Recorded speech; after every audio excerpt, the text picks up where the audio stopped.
C'est bien connu. Le jeu a de nombreuses vertus pour l'apprentissage. Jérôme Baran, professeur à Grenoble École de Management et directeur de l'Institut d'agilité des organisations, l'a bien compris. Il propose à ses étudiants de 3e année l'atelier ludique AgiliPro. Objectif, apprendre à devenir des managers agiles. On va simplifier l'agilité en disant que c'est la capacité de mouvement en toute situation. Et ça vaut aussi bien pour le mouvement stratégique que pour le mouvement de l'organisation en tant qu'équipe et structure, que pour le mouvement de l'individu ou de l'équipe. Alors l'atelier, c'est un jeu symbolique en fait.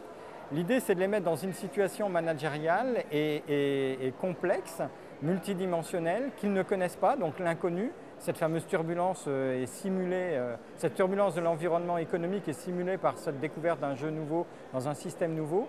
Et face à ce système nouveau, l'idée est d'observer comment il se comporte individuellement et en équipe. Au départ, juste quelques ballons, des trombones, des feuilles de papier et des pailles. L'idée ? Recréer virtuellement et concrètement un univers de haute technologie, celui de la production de drones, qu'il va falloir produire selon un cahier des charges bien précis.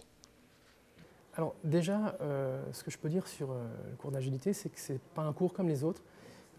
Ce n'est pas un cours magistral, ce n'est pas un cours où on vous demande d'écouter et participer, mais plus ou moins. Au contraire, je trouve que c'est un cours qui est ouvert, où on est participant, on participe donc vraiment à ce cours, il y a de l'échange. C'est vraiment diversifié, c'est intéressant pour ça, quoi. Ça vit bien, c'est un cours qui est vivant. Un cours vivant pour apprendre les 3 grands principes de l'agilité. L'anticipation, c'est-à-dire anticiper les conséquences plutôt que les causes. La proopération, c'est-à-dire travailler pour plutôt que travailler avec.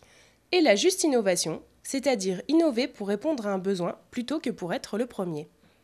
Ça m'apprend qu'une approche relativement humaniste est possible en entreprise et que c'est intéressant de prendre en compte la personne.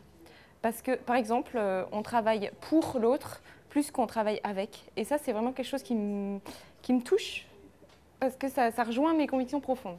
Donc ça m'intéresse de savoir que c'est en train de se développer dans les entreprises. Il faudrait que vraiment l'agilité entre dans les entreprises.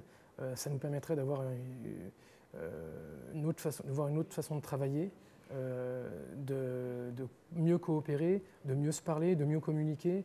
Et je pense qu'il y aurait une part de plus grande vérité, solidarité à tous les niveaux, quoi. Ça casserait un peu cette chaîne hiérarchique qu'on rencontre au quotidien en entreprise. À partir de très peu de matériel, le jeu crée une situation organisationnelle complexe et une réelle mise sous pression. Au-delà de l'aspect ludique, le véritable enjeu se situe dans le comportement des étudiants. Ils doivent être capables de coopérer avec leurs principaux concurrents ou de réagir face à des contraintes extérieures non anticipées. Ces étudiants sont de futurs managers, à ce titre-là, donc futurs responsables d'équipe, à ce titre-là, futurs transmetteurs de la stratégie d'entreprise, transmetteurs de décisions, fabricants de décisions.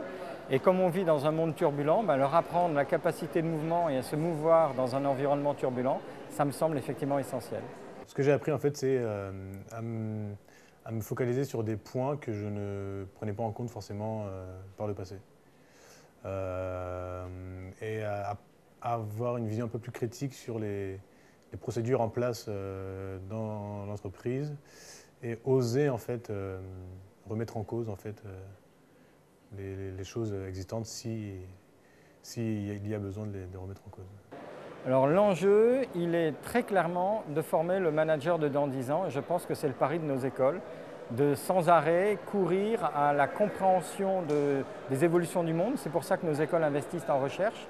Et dès lors qu'on comprend, qu'on croit comprendre en tout cas, ou qu'on perçoit des mutations profondes dans notre environnement socio-économique, c'est de former les étudiants à ce monde nouveau qui va se faire jour, avec de nouveaux comportements, de nouvelles pratiques.